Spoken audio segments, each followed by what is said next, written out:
A very good morning students.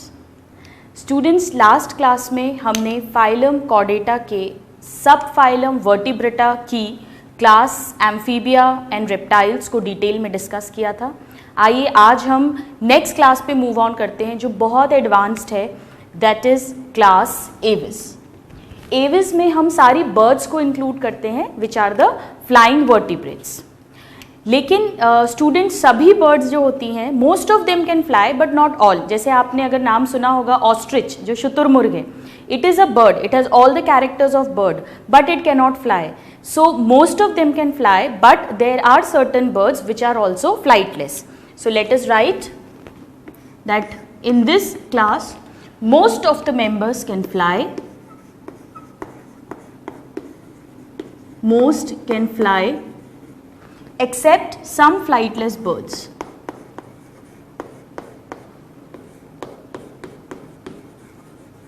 और flightless birds में students main example ostrich है which is also the largest bird like ostrich.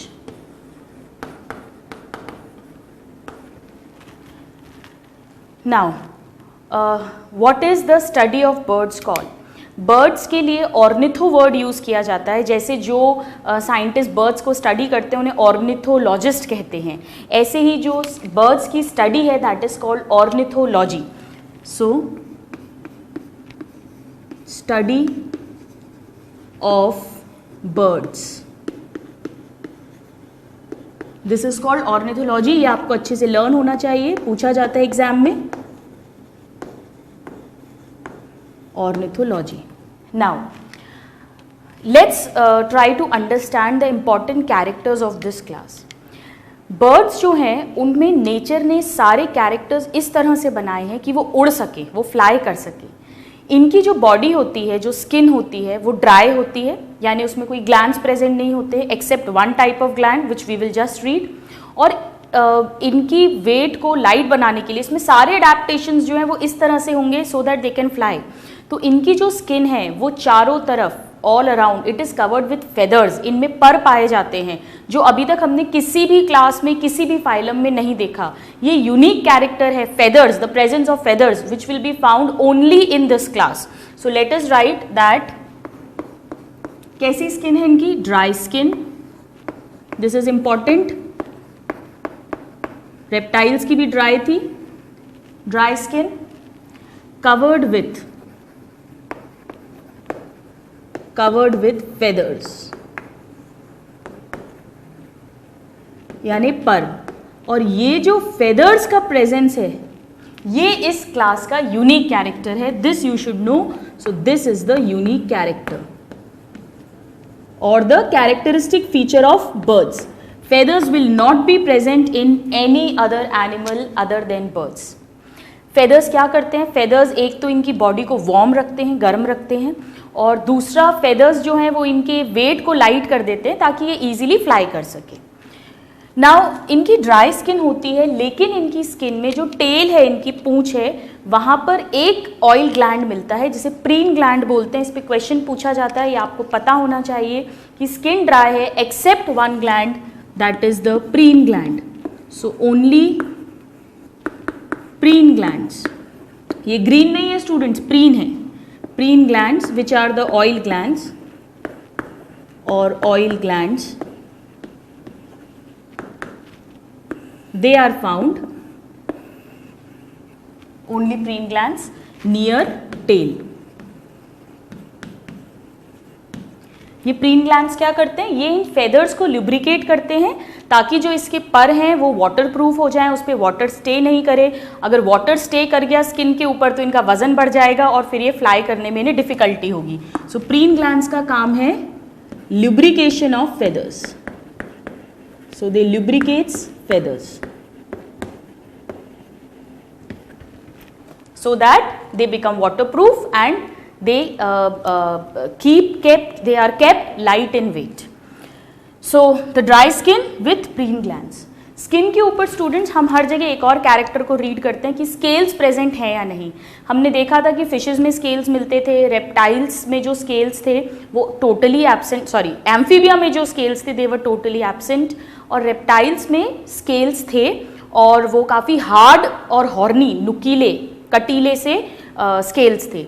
Birds में student scales generally नहीं मिलते हैं और सिर्फ इनके जो हाइंड लिम्स हैं, जो इनके पीछे के पैर हैं, वहाँ पर स्केल्स प्रेजेंट होते हैं। आपने देखा कि इनमें ड्राई स्किन है, इनमें स्केल्स मिल रहे हैं। इसमें और भी एक दो कैरेक्टर्स हैं जो ये प्रूव करेंगे कि बर्ड्स जो हैं वो कहीं ना कहीं रेप्टाइल्स से ओरिजिनेट हुई हैं, इवॉल्व हुई हैं। So let us write down that scales present only on hind limbs, पूरी बॉडी पर नहीं है रेप्टाइल्स की तरह, सिर्फ हाइंड लिम्स में मिलते हैं। अभी तक हमने सिर्फ एम्फीबिया क्लास पढ़ा है जिसमें टोटली स्केल लेस स्किन थी। So they have scales but they are present only on the hind limbs. Now जो बर्ड्स होती हैं स्टूडेंट्स, इनको फ्लाई करना है, फ्लाई करने के लिए बहुत एनर्जी चाहिए। एनर्जी के लिए इनको अपने बॉडी के टेम्परेचर को मेंटेन करना पड़ता है। जैसे हमारे बॉडी का टेम्परेचर होता है जनरली 98.2 98.4 डिग्री फ़ारेनहाइट। बर्ड्स का जो एक एवरेज टेम्परेचर है, बॉडी टेम्परेचर, हमसे और ज़्यादा गर्म होती हैं वो, इनमें करीब 102 डिग्री फ़ारेनहाइट बॉडी टेम्परेचर होता है और ये अपने बॉडी टेम्परेचर को कांस्टेंट रख सकती हैं, मेंटेन रख सकती हैं। That is why they are warm blooded. अभी तक हमने जो तीनों क्लास पढ़ी थी, पाइसेस, एम्फीबिया एंड रेप्टाइल्स, वो तीनों ही कोल्ड ब्लडेड थे यानी पॉइकिलोथर्मिक। बर्ड्स में हम फर्स्ट टाइम पढ़ रहे हैं that they are warm blooded. और वार्म ब्लडेड एनिमल्स को स्टूडेंट्स होम्योथर्मिक भी बोलते हैं। होम्यो मीन्स सेम, ये अपने टेम्परेचर, थर्मा मीन्स टेम्परेचर, अपने टेम्परेचर को कांस्टेंट रख सकती हैं। That is they can maintain body temperature. They can maintain their body temperature. So this is an important point क्योंकि ये अभी तक हमने नहीं पढ़ा था। They are warm blooded. Now reptiles की तरह स्टूडेंट्स बर्ड्स के एम्ब्रियो जो है उसके भी चारों तरफ एमनियन प्रोटेक्टिव लेयर मिलती है, जो कि पाइसेस में और एम्फीबिया में एब्सेंट थी, रेप्टाइल से मिलना शुरू हो गई थी और आप अब जानते हैं तो इन्हें हम कह देंगे Amniota. So they are amniotes. And what do we mean by amniotes? That is amnion is present. And what is amnion? Embryo के चारों तरफ यानी एक्स्ट्रा एम्ब्रियोनिक, और काम क्या है इसका? Protection. So extra embryonic protective membrane, इसकी डिटेल्स आप 12th में पढ़ेंगे, प्रेजेंट। सो रेप्टाइल्स की तरह इनमें भी एमनियन मिलती है। These are some of the general characters. अब क्योंकि इन्हें स्टूडेंट्स फ्लाई करना है तो इनकी पूरी बॉडी में बहुत बढ़िया ऑक्सीजन की सप्लाई होनी चाहिए ताकि ये अच्छे से फ्लाई कर सके। तो इनके सभी system, circulatory system, respiratory system, they all are very well developed. आइए हम शुरू करते हैं सबसे पहले इनके स्कल से। जैसा हम हर क्लास में पढ़ते हैं, हम हेड टू टो सारे कैरेक्टर्स को रीड करते हैं। तो सबसे पहले हम इनके स्कल की बात करते हैं। इनका स्कल बिल्कुल रेप्टाइल्स की तरह होता है, दैट इज मोनोकॉन्डाइलिक। मोनोकॉन्डाइलिक का मतलब हम बार बार पढ़ चुके हैं, mono means single, so they have a single posterior condyle just like fishes and reptiles. अभी तक हमने सिर्फ एम्फीबिया में डायकॉन्डाइलिक स्कल पढ़ा है और इसके बाद हम सीधे डायकॉन्डाइलिक स्कल को मैमल्स में रीड करेंगे। बाकी फिशेस में, रेप्टाइल्स में और बर्ड्स में, तीनों में ही मोनोकॉन्डाइलिक स्कल होता है। Now let us talk about the number of cranial nerves. इनमें भी रेप्टाइल्स की तरह 12 पेयर ऑफ क्रेनियल नर्व्स मिलती हैं। So they also have 12 pair cranial nerves. आप इन सारी क्लासेस को कंपेयर करते हुए पढ़ें तो आपको बहुत मजे आएंगे और सारे कैरेक्टर्स अच्छे से लर्न भी हो जाएंगे। सो this is about the cranial nerves. Now let us talk about the years. इनके कान की बात करें हम इनकी आईज बहुत शार्प होती हैं, they have a good eyesight. Now we'll talk about the air.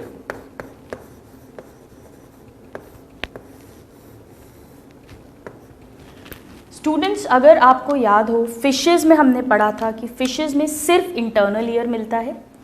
Amphibia and reptiles में दोनों में ही इंटरनल ईयर मिल रहा था प्लस मिडिल ईयर मिल रहा था ईयर ड्रम तक, टिम्पैनिक मेम्ब्रेन तक. और उस मिडिल ईयर कैविटी में सिंगल बोन मिलती थी जिसे हमने नाम दिया है कॉल्यूमेला ऑरिस. बर्ड्स में एक्सटर्नल ईयर फॉर्म होना शुरू हो गया है और जो ऑडिटरी कैनाल है, ये तो पिन्ना है, और जो अंदर कैनाल है ईयर ड्रम तक जिसमें आप पिन घुसाते हैं, नहीं घुसाना चाहिए, it's a very bad habit. तो वो जो एक्सटर्नल ऑडिटरी कैनाल है वो बर्ड्स में बन गई है और मैमल्स में ये पिन्ना भी फॉर्म हो जाएगा. तो इस तरह से ईयर का एवोल्यूशन हुआ है from internal ear to middle ear and to external ear. So आइए इसकी ईयर की बात करते हैं. It has 3 parts. कौन कौन से पार्ट्स हैं इसके ईयर के? एक तो हमें मिलेगा internal ear, internal ear first part. Then they have a middle ear, full पूरा मिडिल ईयर बनता है. लेकिन इस मिडिल ईयर में ओनली, इसमें भी अभी तक एक ही बोन है, only single year ossicle.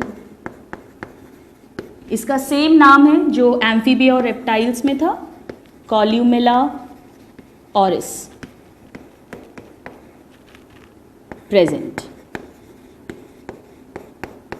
So they have a single year ossicle columella orris in the middle ear.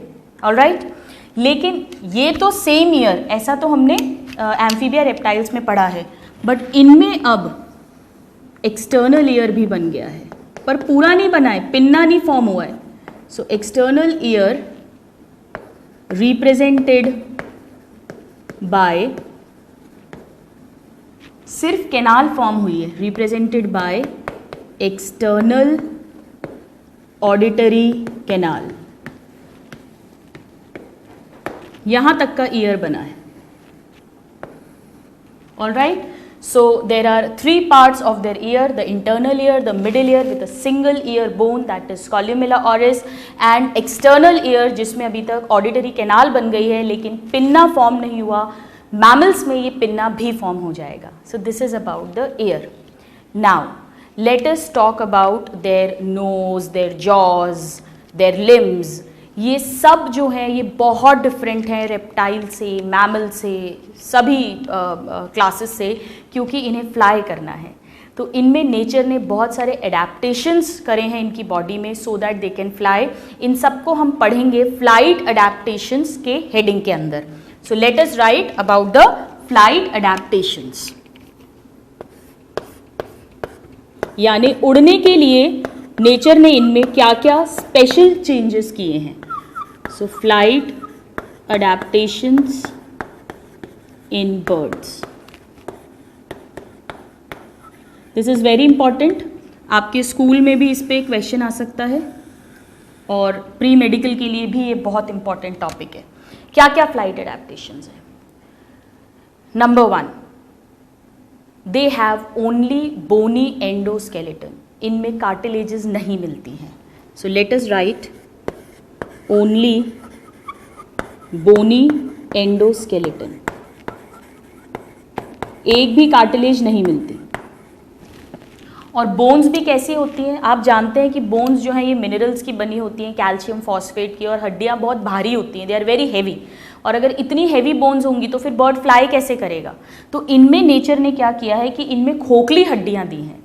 They have hollow bones which are filled with air. क्योंकि ये खोखली बोन्स हैं, इनमें हवा भरी हुई है, तो वेट बहुत लाइट हो जाता है जिसके कारण से ये फ्लाई कर सकते हैं. सो कैसी बोन्स हैं इनमें? हॉलो यानी खोखली, एयर फिल्ड हवा से भरी हुई, एयर फिल्ड. और ऐसी बोन्स को हम कहते हैं pneumatic bones. So they have hollow, air filled, pneumatic bones. Alright, और नेचर ने क्या किया, इनमें जो 4 लिम्स हैं, इनके जो 4 लिम्स हैं, फ्रंट के जो इनके लेग्स हैं, लिम्स हैं, उसे विंग्स में, पंख में कन्वर्ट कर दिया. सो 4 limbs modified into wings so that they can fly. ये क्वेश्चन पूछते हैं कि विंग्स किस लिम्ब से बनते हैं, दिस इज इंपॉर्टेंट, या 4 लिम्स किस स्ट्रक्चर में मॉडिफाई होते हैं. और क्या किया, जो इनके पीछे के पैर हैं, जो हाइंड लिम्स हैं, जिसपे बर्ड चलती भी है जब उसे वॉक करना होता है, उनमें एक स्पेशल मैकेनिज्म दिया है जिसे कहते हैं ऑटोमेटिक लॉकिंग मैकेनिज्म. जैसा अगर आपने कभी एक प्लेन को उड़ते हुए देखा हो, तो जब प्लेन टेक ऑफ करता है तो वो धीरे धीरे अपने जो उसके जो क्लॉज होते हैं, डिजिट्स होते हैं, उसको वो इस तरह से लॉक कर देता है. ऐसे ही जो इनके हाइंड लिम्स हैं, जो एक्चुअली 2 पैर होते हैं चिड़िया के, जो हम देखते हैं, जब भी इसे कोई ट्री की ब्रांच पे, कोई टहनी पे बैठना है, तो ये बैठते ही जो इसकी डिजिट्स हैं वो लॉक हो जाती हैं ताकि एक ग्रिप बन जाए और ये आराम से उस ट्री ब्रांच पे बैठ सकें, क्योंकि they mostly sit on tree branches. Plus यही जो हाइंड लिम्स हैं, ये जो फ्लाइंग बर्ड्स नहीं हैं, जो फ्लाइटलेस बर्ड्स हैं जैसे ऑस्ट्रिच, उनमें ये बहुत स्ट्रॉन्ग हो जाती हैं इनकी मसल्स, और ये इनको वॉकिंग एंड रनिंग में हेल्प करती हैं. और ऐसे ही ये हाइंड लिम्स जो हैं, जैसे पेंगुइन बर्ड है जो पानी में रहती हैं स्विमिंग के लिए, तो उनमें ये पैडल की तरह हो जाते हैं, मछलियों जैसे, फिन्स की तरह, ताकि ये इजीली स्विम कर सके. तो ये सारे मॉडिफिकेशंस हाइंड लिम्ब में होते हैं. तो आइए लिख लेते हैं हम, that hind limbs have perching mechanism. Perching का मतलब automatic locking mechanism. This is important. Automatic locking mechanism, ये इसलिए ताकि वो ग्रास्प कर सके, अच्छे से ग्रिप बना सके on the tree branches. So they have perching mechanism and they are also adapted for walking, running, swimming, जैसे भी बर्ड का हैबिटेट है उसके अकॉर्डिंग जो भी मॉडिफिकेशंस होंगे वो सब इस हाइंड लिम्ब में ही होते हैं. Alright, so this is the 4th flight adaptation. और इनमें नेचर ने क्या किया, इनमें जो जॉज हैं, जॉ, उसको कन्वर्ट कर दिया इनकी चोंच में, यानी बीक में. So jaws converted into beak, और बीक को ही स्टूडेंट्स बिल भी कहते हैं. So jaws converted into beak and bill. और ये जो बीक या बिल है, इसमें दांत नहीं होते हैं, they do not have teeth, इसलिए ताकि इनका वेट जो है वो बढ़े नहीं. सारे एडेप्टेशंस इसमें फ्लाइंग के लिए हैं. So it is toothless, these beak और बिल. ये चोंच बड़े काम की है, ये इनके खाना खाने के काम आती है, दाना चुनने के. ये नेस्ट बिल्डिंग, जो ये घरौंदा बनाते हैं, घोंसला बनाते हैं, वो भी इस बीक की हेल्प से बनाते हैं. और जब इन्हें लड़ना होता है, फाइट करनी होती है, ऑफेंस एंड डिफेंस, बचाव करना होता है, तब भी ये बीक या बिल ही काम आता है. तो क्वेश्चन पूछते हैं कि बीक या बिल किस स्ट्रक्चर से बनी है, जॉज से, या जॉज किस में मॉडिफाई होते हैं, बीक एंड बिल में. Okay, so this is the next important adaptations which you should know. So they have pneumatic bones, they have only bony endoskeleton, they have pneumatic bones, they have wings, they have perching mechanism in the hind limbs, and they also have a beak. Now they also have some other important flight adaptations which we will just read. आप इसको note down करें, फिर हम इसे continue करेंगे. So students, let's see some more adaptations in them for flying. हमने देखा कि इनमें पंख बन गए हैं, इनमें हॉलो न्यूमैटिक बोन्स हैं एयर फिल्ड, इनमें बीक चोंच बन गई है, और इनमें पर्चिंग मैकेनिज्म है ग्रिपिंग के लिए. अब आप थोड़ा सा इमेजिन कीजिएगा, अगर इन्हें फ्लाई करना है, हमारे में क्या होता है, ये 2 हमारी कॉलर बोन्स होती हैं. आप यहाँ पर हाथ लगाएंगे तो this is the collar bone, 2 collar bones, और ये हमारी जो स्टर्नम है यहाँ तक, this is the chest bone. अब अगर हम मूव करेंगे तो हमारी कॉलर बोन्स जो हैं वो इतना अच्छे से जुड़ी हुई नहीं हैं, तो हमारे जो दोनों पेक्टोरल गर्डल्स हैं, दोनों शोल्डर जॉइंट्स हैं, उनमें कोऑर्डिनेशन नहीं बैठ पाएगा। तो नेचर ने क्या किया इनमें कि जो दोनों कॉलर बोन्स हैं उनको ऐसे लंबा करके और जॉइन कर दिया, फ्यूज कर दिया। तो ये कैसा शेप बन गया? वी शेप बन गया। इसे कहते हैं फर्क्यूला। ये जो फर्क्यूला है ये एक स्प्रिंग की तरह काम करेगा ताकि जो दोनों शोल्डर जॉइंट्स हैं वो कोऑर्डिनेटेड रहें जब ये फ्लाई करें। So this is a very important adaptation in them. Let us write down the sixth adaptation for flying, that is both collar bones. Collar bones जो होती हैं स्टूडेंट्स, इनको क्लैविकल्स कहते हैं, हम पढ़ेंगे जब हम लोकोमोशन पढ़ेंगे। सो बोथ कॉलर बोन्स और क्लैविकल्स फ्यूज टू फॉर्म, ये पूछा जाता है कैसा शेप? V shaped bone. अब ये दोनों फ्यूज होकर एक बोन बनाएंगे जो वी शेप की होगी, जिसे कहेंगे कॉल्ड फर्क्यूला और विश बोन।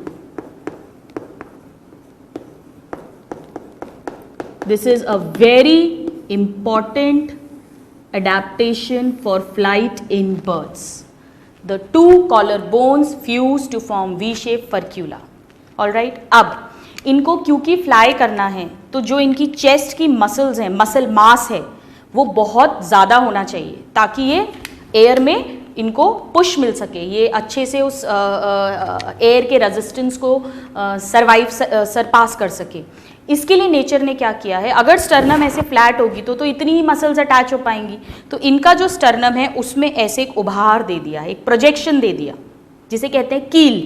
जैसे कील पे हम अपने कपड़े टांगते हैं, ऐसे ही इस कील पे अब इतना बड़ा एरिया है तो इतनी सारा मसल मास इस पे अटैच हो सकता है।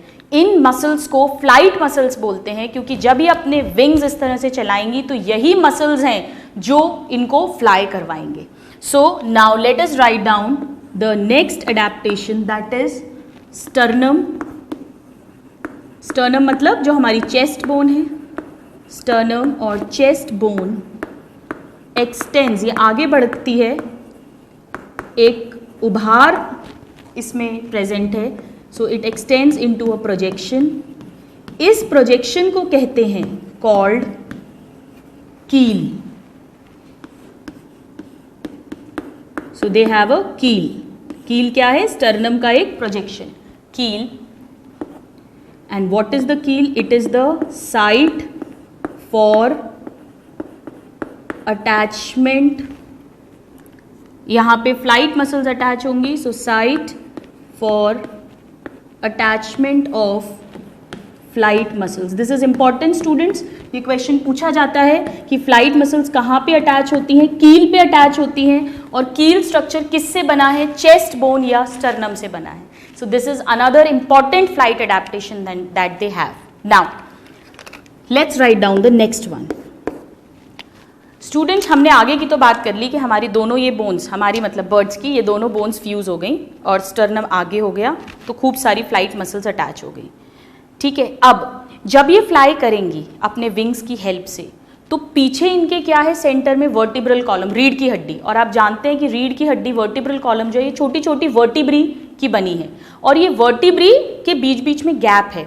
तो जब ये उड़ेंगी, जब ये फ्लाई करेंगी तो वो जो वर्टिब्री हैं उनमें भी तो आपस में कोऑर्डिनेशन नहीं होगा। तो नेचर ने क्या किया है, इनकी वर्टिब्री को भी फ्यूज कर दिया ताकि जब ये फ्लाई करें तो उस वर्टिब्री में कोई मूवमेंट ना हो और वो इनकी फ्लाइंग में हेल्प कर सके। सो let us write down the next point, that several vertebrae. कौन सी वाली वर्टिब्री? वर्टिब्री नेक की छोड़ के, नेक वाली जो है इनकी सर्वाइकल, वो तो बहुत सारी होती हैं जो लंबी सी नेक बना देंगी ताकि ये अपनी नेक इधर उधर घुमा सके और ये भी इसको फ्लाइंग में हेल्प करेगा।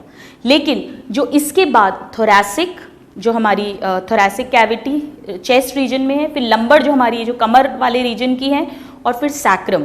सो several vertebrae, that is thoracic, then lumbar कमर वाले रीजन की, एंड सैक्रल, ये भी आपस में फ्यूज हो जाएंगी। सो दे फ्यूज टू फॉर्म, और जब ये फ्यूज होंगी तो एक रॉड जैसा स्ट्रक्चर बन जाएगा, छड़ी जैसा। इस स्ट्रक्चर को कहते हैं सिनसैक्रम। सिनसैक्रम।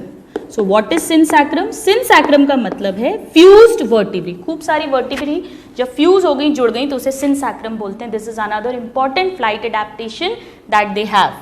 नाउ नेक्स्ट फ्लाइट एडेप्टेशन, जो इनकी लास्ट वाली टेल वर्टिब्री हैं, जिसे कॉडल वर्टिब्री बोलते हैं, कॉडा आखिरी की, वो 3 to 4 इन नंबर होती है। ह्यूमंस में भी 4 होती हैं और वो सारी हमारे में भी फ्यूज हो जाती हैं एक साथ। इनमें भी 4 होती हैं और वो फ्यूज हो जाती हैं, और वही इनकी पूंछ या टेल में प्रेजेंट होती है। उसी के कारण, क्योंकि वो फ्यूज है, तो ये अपनी टेल को हिला पाती हैं, हिला डुला पाती हैं। So it is for the wagging of the tail. So the tail vertebrae, that is a caudal vertebrae, fuse to form, इस स्ट्रक्चर को हम कहते हैं पाइगोस्टाइल। ये सब टर्म्स इंपॉर्टेंट है students, furcula, keel, synsacrum, pygostyle. This helps in wagging of the tail, that is for the movement of the tail. So this is how जो पूरा पीछे का वर्टिब्रल कॉलम है और फ्रंट में जो कॉलर बोन और चेस्ट बोन है, ये सब फ्यूज हो जाती हैं और फ्लाइट मसल्स का बहुत सारा मास इस पे अटैच हो जाता है। विंग्स की हेल्प से इन्हें पुश मिलके और फिर ये आगे मूव करती है। इसमें एक और इम्पॉर्टेंट एडेप्टेशन है स्टूडेंट्स की, इनकी जो बॉडी है वो बिल्कुल फिशेस की तरह स्पिंडल शेप होती है। स्पिंडल शेप का मतलब है स्पिंडल शेप्ड बॉडी। स्पिंडल का मतलब दो तरफ से तो नुकीली होगी, शार्प, और बीच में से ये इस तरह से ब्रॉड होगी। सो दोनों पॉइंटेड एंड्स हैं, इस कारण से ये जो एयर है उसके रेजिस्टेंस को अच्छे से विथस्टैंड कर पाते हैं। अगर आप बर्ड बनाएंगे तो यहाँ पे इसकी बीक हो जाएगी, ये टेल हो जाएगा और ये बीच का सेंट्रल ब्रॉड पार्ट हो जाएगा। So these are the important flight adaptations. Let us quickly revise them. सबसे पहले इनमें केवल बोनी एंडोस्केलेटन मिलता है। Bones hollow, air filled, pneumatic bones हैं। Forelimbs are converted into wings. Hind limbs have perching mechanism. Jaws are converted into beak और bill. Sternum has a keel onto which flight muscles are attached. The two clavicles join to form V-shaped furcula. The vertebrae form synsacrum and the tail vertebrae form pygostyle, and they have a spindle shaped streamlined body. जैसे कि fishes में थी water के resistance को withstand करने के लिए, इनमें भी वैसे ही शेप की बॉडी है एयर के रेजिस्टेंस को विथस्टैंड करने के लिए। आप इतना पॉइंट्स नोट करें, फिर हम और कैरेक्टर्स पढ़ेंगे about this class. Now students, these were some of the flight adaptations. Now let's try to understand few more characters. हमने skull देखा monocondylic, 12 pair cranial nerves, ear which has all the 3 ears, the external ear auditory canal, the middle ear and the internal ear. Now let's talk about the type of heart and the type of circulation present in them. Students, जो birds होती हैं इनको fly करना, इन्हें बहुत सारी energy चाहिए, बहुत सारा ऑक्सीजन चाहिए, तो इनमें जो हार्ट है वो फुल डेवलप हो गया है। एक्चुअली क्रोकोडाइल्स में ही 4 चेम्बर हार्ट फॉर्म हो गया था, जैसा हमने रेप्टाइल्स में पढ़ा था, तो इनमें भी 4 चेम्बर्ड हार्ट मिलता है। आइए इसको पहले लिखते हैं। So the heart of birds is 4 chambered. That means बिल्कुल हमारी तरह इनमें 2 ऑरिकल्स मिलेंगे, 2 ऑरिकल्स प्लस 2 वेंट्रिकल्स। इनमें जो आरबीसीज हैं वो कैसे होंगे? न्यूक्लिएटेड होंगे।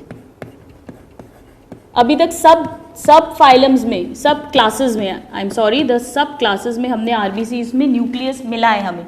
फिशेस में, एम्फीबिया में, रेप्टाइल्स में, बर्ड्स में, मैमल्स में जाके हम लिखेंगे नॉन न्यूक्लिएटेड। अब इनमें जो हार्ट का सर्कुलेशन है वो किस तरह से होता है? Suppose this is their heart, ठीक है, ये हार्ट का राइट साइड है, दिस इज द, इसको 4 चेम्बर्स बना देते हैं अपन. This is the right atrium, right ventricle, left atrium and left ventricle. जो राइट एट्रियम है वहाँ से उसमें ब्लड आता है फ्रॉम टिश्यूज या ऑर्गन्स, और ये ब्लड जो है ये जाता है राइट एट्रियम में वेन्स के थ्रू. ये कैसा ब्लड होता है? इम्प्योर ब्लड या डीऑक्सीजनेटेड ब्लड.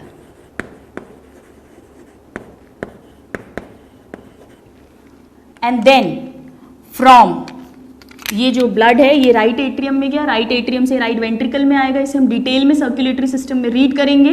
राइट वेंट्रिकल से ब्लड जाता है लंग्स में, और लंग्स में जाकर उस ब्लड का ऑक्सीजनेशन हो जाता है, और फिर जो ऑक्सीजनेटेड ब्लड है ये आता है लेफ्ट एट्रियम में, और लेफ्ट एट्रियम से ये लेफ्ट वेंट्रिकल में, और लेफ्ट वेंट्रिकल से ये टिश्यूज में. ठीक है, ये कैसा ब्लड है? ये आर्टरीज के थ्रू पंप होगा, and this is oxygenated blood, क्योंकि लंग्स में इसे ऑक्सीजन मिल गई है, ऑक्सीजनेटेड ब्लड. तो अगर स्टूडेंट्स आप देखें तो हार्ट में ब्लड 2 बार एंटर हो रहा है. कैसे? टिश्यूज से राइट एट्रियम में 1 और लंग से लेफ्ट एट्रियम में, और 2 बार हार्ट से बाहर निकल रहा है, राइट वेंट्रिकल से लंग्स में और लेफ्ट वेंट्रिकल से टिश्यूज में. यानी इसे कहते हैं डबल सर्कुलेशन. एक बार तो ब्लड टिश्यू से हार्ट और हार्ट से लंग में गया, और एक बार लंग से हार्ट और हार्ट से टिश्यूज में आया. So they have double circulation. This is very important. अभी तक कंप्लीट डबल सर्कुलेशन हमें सिर्फ क्रोकोडाइल में मिला था और कहीं भी नहीं मिला था. So they have double circulation. All right. So they have 4 chambered heart, 2 atria and 2 ventricles with double circulation and nucleated RBC. So this is about the heart of birds. Now let's come to the respiratory system. इनका जो respiration होता है students वो totally lungs से ही होता है, जैसा कि ऑलरेडी रेप्टाइल से ही स्टार्ट हो चुका है. So respiration by lungs. by lungs.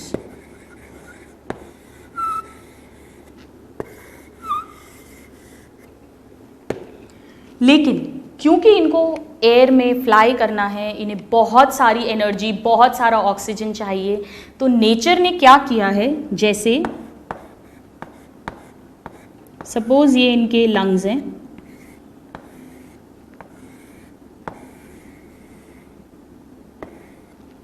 इनके लंग्स के साथ कुछ और पाउच अटैच कर दिए हैं इस तरह से,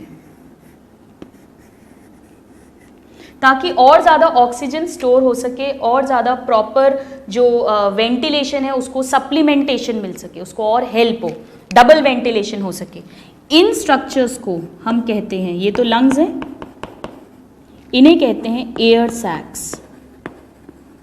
ये कैरेक्टर हमने और किसी भी क्लास में नहीं पढ़ा है, तो आइए अब इसे लिखते हैं दैट एयर सैक्स,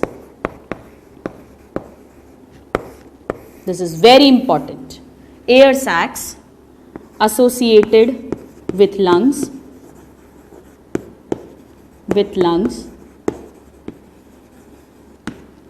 and इनका रोल क्या है, सप्लीमेंट्स वेंटिलेशन. ये और ज़्यादा वेंटिलेशन को डबल करने में, सप्लीमेंट करने में, इंक्रीज करने में हेल्प करते हैं. All right, so this is about the heart and the respiration of birds. इसे नोट डाउन करिए, फिर हम मूव ऑन करेंगे एक बहुत इंटरेस्टिंग कैरेक्टर में जो अभी तक हमने किसी भी क्लास में नहीं रीड किया है.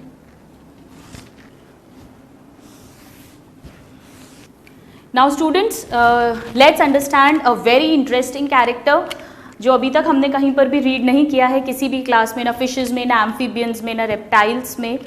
आप जानते हैं, हमने पढ़ा है कि इनकी जो जॉज हैं उसमें टीथ नहीं है, और वो जॉज जो है वो इनकी चोंच बन गई है, बीक बन गई है, टीथ है नहीं. तो फिर ये जो फूड लेते हैं, ये मेनली ग्रेन्स पे फीड करते हैं, दानों पे, तो ये उसको काटते कैसे हैं, उसको ग्राइंड कैसे करते हैं, पीसते कैसे हैं, चबाते कैसे हैं.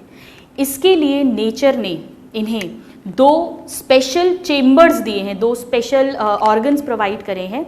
जो पहला ऑर्गन है उसे कहते हैं क्रॉप। आइए देखें किस तरह से ये वर्क करता है। इनकी जो एलिमेंट्री कैनाल है, the digestive system, so alimentary canal has, बाकी तो सब है ही, mouth, buccal cavity, pharynx, oesophagus, stomach, intestine, ये तो सारे क्या हैं फीचर ऑर्गन्स, लेकिन it has 2 additional chambers. Additional chambers कौन कौन से चेम्बर्स हैं ये? नंबर 1 क्रॉप, ये कहीं भी नहीं मिला है, बहुत इंपॉर्टेंट पॉइंट है। क्रॉप का फंक्शन होता है स्टोरेज ऑफ फूड, क्योंकि इन्हें फ्लाई करना है। आज दाना मिला है, पता नहीं अब अगला फूड कब मिले। एयर में, हवा में जब ये फ्लाई कर रहे हैं तो इनके पास फूड स्टोर्ड होना चाहिए ताकि उसको डाइजेस्ट करके और उससे एनर्जी इन्हें मिलती रहे, सो दैट दे कैन फ्लाई। कुछ कुछ बर्ड्स ऐसी होती हैं जो कई कई दिन तक फ्लाई करती हैं, माइग्रेटरी बर्ड्स होती हैं जो एक कंट्री से दूसरी कंट्री में आती हैं एक पर्टिकुलर सीजन में माइग्रेट करके, so they should have a good storage of food capacity. So इनमें क्रॉप मिलता है एक चेम्बर जिसमें कि फूड स्टोरेज होता है। ये इसके फंक्शंस पे बहुत क्वेश्चन पूछते हैं। So the function is storage of food. और क्रॉप के नीचे एक ऑर्गन होता है, एक चेम्बर होता है जो बिल्कुल मिक्सी की तरह, हमारे घर के मिक्सर ग्राइंडर की तरह, दांत तो है नहीं, तो जो खाना इन्होंने स्टोर करा है उसे ये पीसता है, ग्राइंड करता है और फिर वो फूड स्टमक में जाता है। ये ईसोफेगस के नीचे होते हैं दोनों chambers, between oesophagus and stomach. तो ग्रेन्स लिए ईसोफेगस से नीचे गए, क्रॉप में स्टोर हो गए, और जब भी इन्हें फूड एनर्जी की ज़रूरत है तो गिजार्ड में जाएंगे, और गिजार्ड जो है वहाँ पे जाकर इनकी ग्राइंडिंग होगी और फिर ये स्टमक, इंटेस्टीन, इस तरह से फूड का डाइजेशन एंड एब्जॉर्प्शन होगा। So the next chamber is gizzard. इन दोनों के फंक्शंस और इनका नाम अच्छे से लर्न होना चाहिए। Crop is for the storage and gizzard is grinding of food. इसे याद रखना बहुत सिंपल है स्टूडेंट्स। जी से ग्राइंडिंग है तो जी से गिजार्ड, तो गिजार्ड का फंक्शन ग्राइंडिंग हो गया और क्रॉप का फंक्शन स्टोरेज हो गया। स्टूडेंट्स कंफ्यूज हो जाते हैं, ये तो याद रह जाता है कि एक का ग्राइंडिंग है, एक चेम्बर का स्टोरेज, किसका क्या है वो याद नहीं होता। इट इज़ वेरी सिंपल, जी से गिजार्ड, जी से ग्राइंडिंग, और दूसरे वाले का क्रॉप का फंक्शन है storage of food. So this is a very special character जो अभी तक हमने किसी भी वर्टिब्रेट क्लास में नहीं रीड किया था। Now let us talk about, हमने हार्ट, सर्कुलेटरी सिस्टम देख लिया, respiratory system, something related to alimentary canal. Now let's come to the excretory system. So इनमें जो एक्सक्रीशन होता है वो मेटानेफ्रिक किडनी से होता है। रेप्टाइल्स में ऑलरेडी किडनीज मेटानेफ्रिक बन चुकी थी, सो बाय मेटानेफ्रिक किडनीज।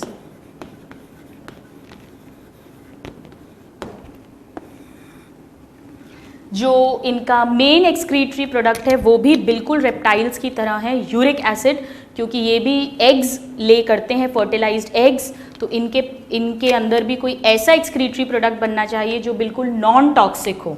सो एक्सक्रीटरी प्रोडक्ट, ये दोनों कैरेक्टर्स बिल्कुल रेप्टाइल्स की तरह है, इज यूरिक एसिड।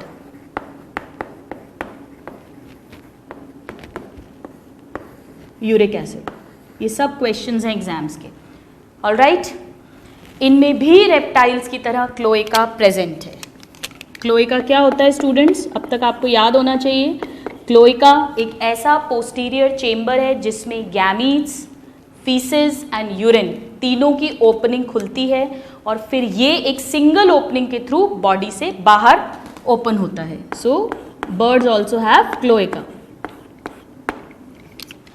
अब बड़ा इंटरेस्टिंग कैरेक्टर है स्टूडेंट जो हमने अभी तक रीड नहीं किया कहीं पर भी। एक जगह मैंने आपको बताया था स्नेक्स एंड क्रोकोडाइल्स में, लेकिन यहाँ पे सारी बर्ड्स में यूरिनरी ब्लैडर एब्सेंट होता है। ये बड़ा इंटरेस्टिंग कैरेक्टर है, urinary bladder is absent.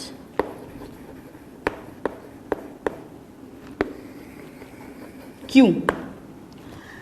Urinary bladder अपन जानते हैं इसका फंक्शन होता है यूरिन को स्टोर करके रखना। अगर बर्ड्स ने यूरिन स्टोर कर लिया तो इनका वेट बढ़ जाएगा, वेट बढ़ जाएगा तो फिर ये फ्लाई नहीं कर पाएंगी। तो नेचर ने क्या किया, इनमें यूरिनरी ब्लैडर ही एब्सेंट कर दिया। इसीलिए जो बर्ड्स होती हैं इनकी यूरिन जैसे ही फॉर्म होती है वो क्लोएका में आती है, और साथ में जो इनका रेक्टम है वो भी ज़्यादा स्टोरेज नहीं करता फीसिस का, क्योंकि अगर वो भी स्टोर करेगा तो लोडिंग हो जाएगी जिससे वेट बढ़ जाएगा। तो फीसिस भी क्लोएका में आ रही है, यूरिन भी क्लोएका में आ रहा है, और यूरिन और फीसिस मिक्स होकर जिसे हम बर्ड्स की बीट बोलते हैं उस फॉर्म में लगातार ये एक्सक्रीट आउट करते रहते हैं through cloacal opening. So the urinary bladder is absent so that their weight does not increase during the flight. This is a very interesting character, a very unique character of birds. Now students, let us talk about the reproduction in birds. Reproduction.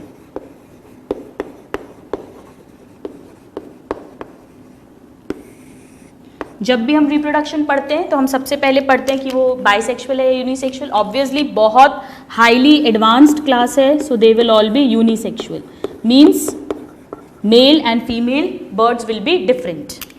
The next character, इनमें internal fertilisation होता है बिल्कुल reptiles की तरह। That means the fertilisation between sperms and eggs is inside the body of the female, so they have internal fertilization. ये characters बिल्कुल reptiles की तरह हैं। रेप्टाइल्स की तरह ये भी एग्स ले करती हैं, so they are also oviparous. Reptiles की ही तरह इनमें लार्वल स्टेज नहीं मिलती है, डायरेक्ट यंग वन प्रोड्यूस होता है। That is they show direct development, that is no larval stage. ये सभी बिल्कुल रेप्टाइल्स की तरह हैं। Unisexual, internal fertilisation, oviparous, direct development. यहाँ पर भी एक बड़ा इंटरेस्टिंग, एक बड़ा यूनिक कैरेक्टर है बर्ड्स में कि जो फीमेल बर्ड्स होती हैं उनमें लेफ्ट ओवरी ही प्रेजेंट होती है, राइट ओवरी एब्सेंट होती है। आइए इसको पहले लिखते हैं फिर हम समझेंगे। इंपॉर्टेंट फीचर में एक स्टार लगा रही हूं। So right ovary absent in females, ये आपको लर्न करना पड़ेगा। This is a important character. क्यों एब्सेंट होती है स्टूडेंट्स? क्योंकि अगेन वही बात है कि ओवरी जो है वो काफ़ी बड़ा ऑर्गन होता है, उसमें एग बनता है तो वो और हैवी हो जाता है, तो इस कारण से उनका वेट बढ़ जाएगा जो उनकी फ्लाइंग में उनको इंटरफेयर करेगा। तो नेचर ने एक ही ओवरी इनकी प्रेजेंट रखी है। अगर दोनों ओवरीज प्रेजेंट हैं तो भी फंक्शनल एक ही ओवरी होती है, लेफ्ट वाली ओवरी, बाकी राइट ओवरी एब्सेंट होगी या नॉन फंक्शनल होगी। So this is a very interesting character जो हमने रेप्टाइल्स में रीड नहीं किया था। So these are the general characters. आप इसे नोट डाउन करें और फिर हम इसका क्लासिफिकेशन पढ़ेंगे। Please note them down. So now students, these were the general characters of class Aves. Now let us see how the birds are classified. So now we will learn the classification.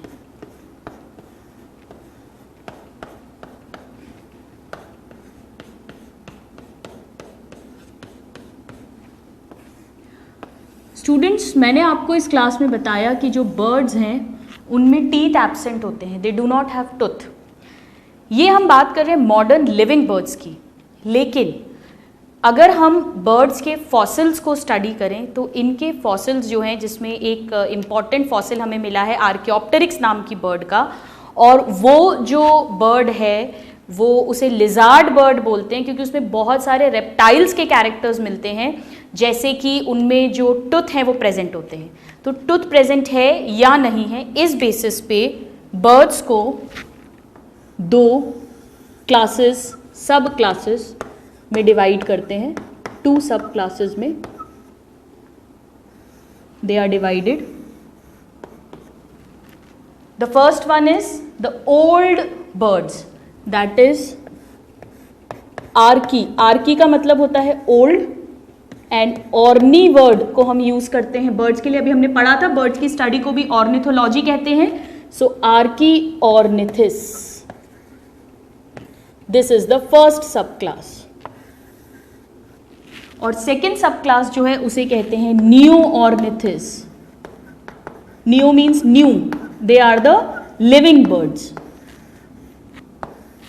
So these are the two subclasses, the Archaeornithes and the Neornithes. जो Archaeornithes है इसकी सभी birds extinct हो चुकी हैं, so they are extinct, fossilised, सब fossils बन चुके हैं, फॉसिलाइज्ड टूथड बर्ड्स। इन बर्ड्स के फॉसिल्स को स्टडी करके ही ये समझा था कि बर्ड्स जो हैं वो रेप्टाइल से ओरिजिनेट हुई हैं, क्योंकि उनमें रेप्टाइल्स की तरह टूथ मिलते हैं इनके फॉसिल्स में, और इनमें जो है स्केल्स भी प्रेजेंट हैं अभी भी हाइंड लिम्स में, इनकी ड्राई स्किन है, इनका रिप्रोडक्शन भी बिल्कुल रेप्टाइल्स की तरह, इनके कई सारे कैरेक्टर्स हैं जो रेप्टाइल से मिलते हैं। सो आइए इसका पहले हम एग्जाम्पल लिख लेते हैं। इसमें हमें एक ही एग्जाम्पल लर्न करना है, दैट इज आर्कियोप्टेरिक्स। ये आपको अच्छे से रटा होना चाहिए, इस पर बहुत क्वेश्चन आता है। Archaeopteryx very important. ये एक टूथड बर्ड है, फॉसिलाइज्ड है, अब लिविंग नहीं है, it is an extinct bird. और ये क्यों इतनी इंपॉर्टेंट है? क्योंकि इसमें रेप्टाइल के कैरेक्टर्स भी मिलते हैं लिजार्ड्स की तरह, इसीलिए इसको लिजार्ड बर्ड भी कहते हैं, और इसे कनेक्टिंग लिंक कहते हैं between reptiles and birds, because it has characters of both the classes. जैसे रेप्टाइल्स की तरह इनमें टीथ मिल रहे हैं और बर्ड्स की तरह इनकी बॉडी पे फेदर्स मिलते हैं। सो connecting link between reptiles and Aves, reptilia and Aves, very important, commonly asked in the exams. So this is about the first subclass Archaeornithis, जिसमें हमें एक ही एग्जाम्पल, एक ही toothed extinct bird को रीड करना है, that is Archaeopteryx. Now let us come to the second subclass, that is Neornithis. इसमें आएंगी living birds जो toothless हैं. So living toothless birds are included in this subclass. इस सब क्लास को फर्दर हम 3 सब ऑर्डर्स में क्लासिफाई करते हैं।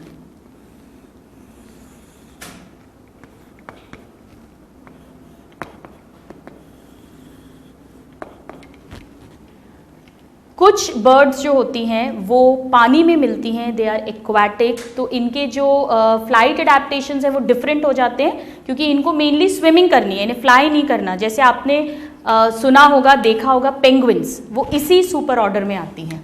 So it is divided into 3 super order. The first super order is called Impennes. इस सुपर ऑर्डर में आती हैं एक्वाटिक मेरीन बर्ड्स, ऐसी बर्ड्स जो पानी में रहती हैं, मेन काम इनका स्विमिंग है, तो इनके जो विंग्स हैं वो पैडल की तरह हैं ताकि ये स्विम कर सके। So they have paddle like wings for swimming. Flippers में कन्वर्ट हो जाते हैं इनके जो 4 लिम्स हैं। ऑलराइट, इसका हमें जो एग्जाम्पल लर्न करना है, बहुत इंपॉर्टेंट है, क्वेश्चन पूछा जाता है, दैट इज पेंगुइन। एंटार्क्टिका में मिलती है स्टूडेंट्स, आपने इसको कॉमनली डिस्कवरी चैनल पे देखा होगा। पेंगुइन को कहते हैं Aptenodytes. This is the zoological name of penguin. Alright, so it is a marine aquatic bird with paddle like wings for swimming. Now the second super order is called Ratitae.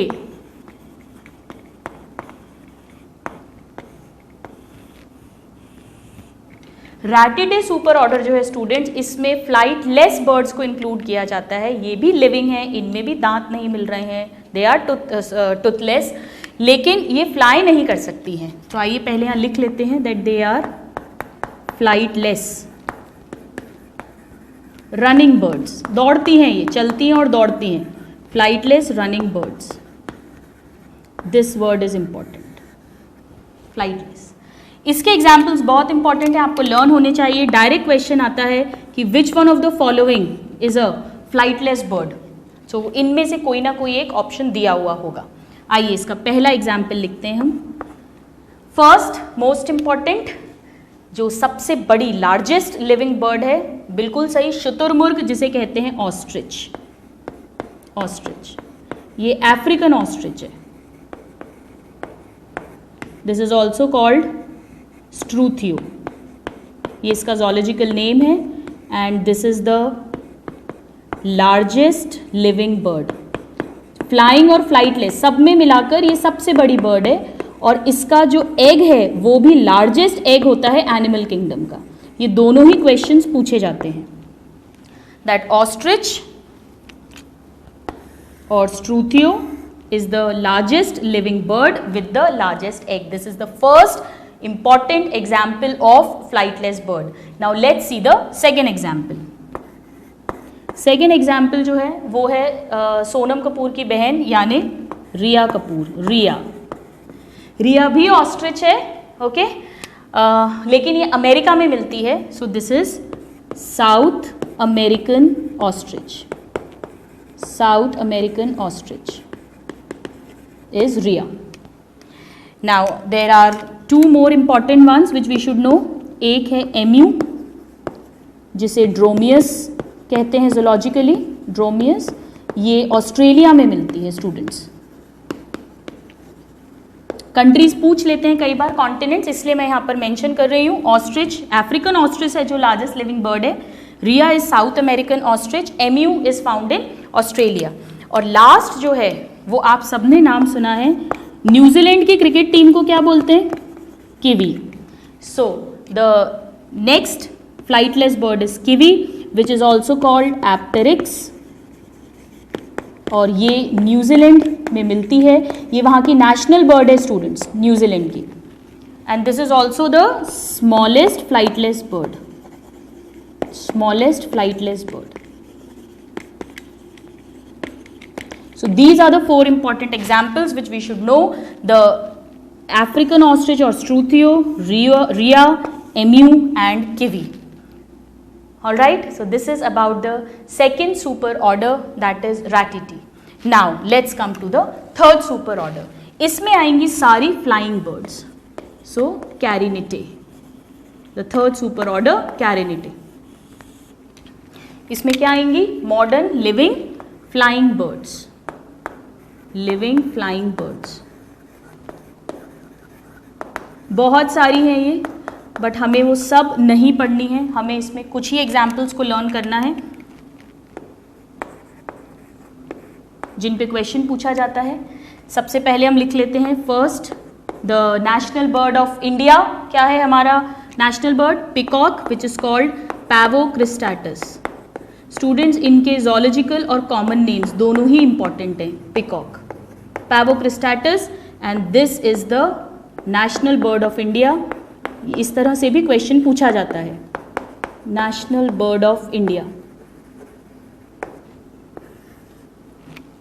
इसके बाद कुछ और हमें पढ़ना है। एक जो हमारे घर में हम कई बार एक पेट की तरह रखते हैं, that is the parrot. Parrot को कहते हैं सिटैक्युला। यहाँ पे जो सिटैक्युला की स्पेलिंग है स्टूडेंट्स, इसमें पी साइलेंट है, इसे हम प्रोनाउंस करते हैं सिटैक्युला।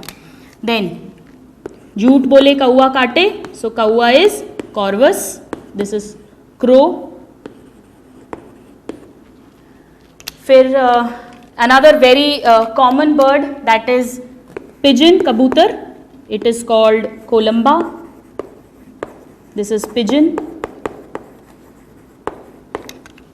And another very common bird जिसे हम कहते हैं गिद्ध यानी वल्चर्स, जो स्कैवेंजर्स होते हैं, हंटर्स होते हैं। So the next is Neophron, that is vulture. और वल्चर जो है ये एक स्कैवेंजर बर्ड है, ये क्वेश्चन पूछा गया है, scavenger bird. Alright, so these are the 5 important flying birds which you should know along with their common names and the zoological names. So this is how the birds are classified. The fossilized bird, Archaeopteryx, connecting link between reptiles and birds. Living toothless birds, they may be aquatic like penguin or Aptenodytes.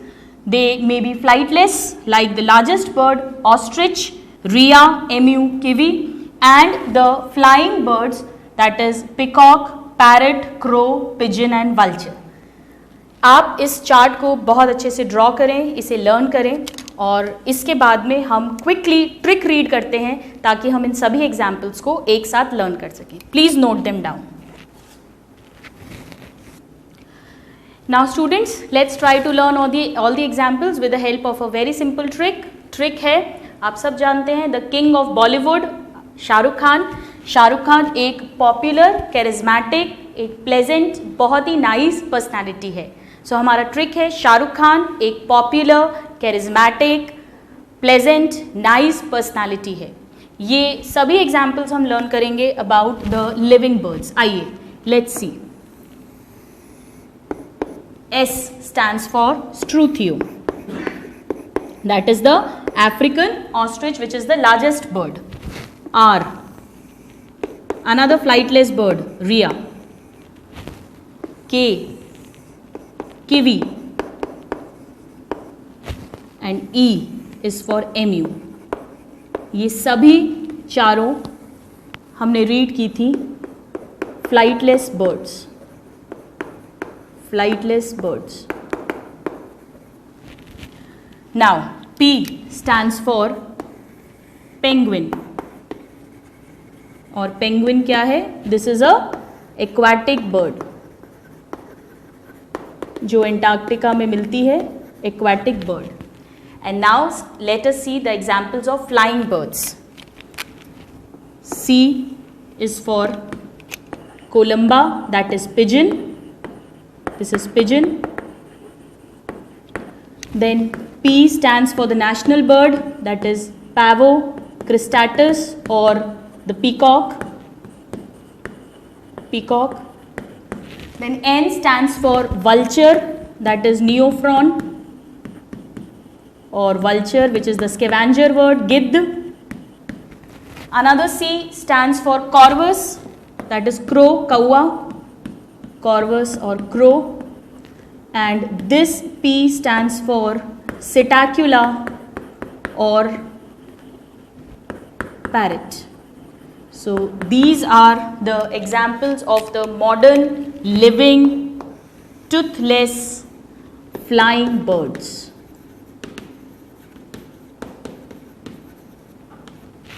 Alright, so it's a very easy trick to remember. Shahrukh Khan एक popular, charismatic, pleasant, nice personality है. With this trick we have learn all the examples of the living toothless birds. So with this students, we have completed the class AVIS of superclass Tetrapoda of vertebrates. Next class में हम लोग deal करेंगे with the last, the most advanced, the most developed class जिसके हम भी members हैं, that is class mammalia. Till then, happy learning and have a good day. Thank you.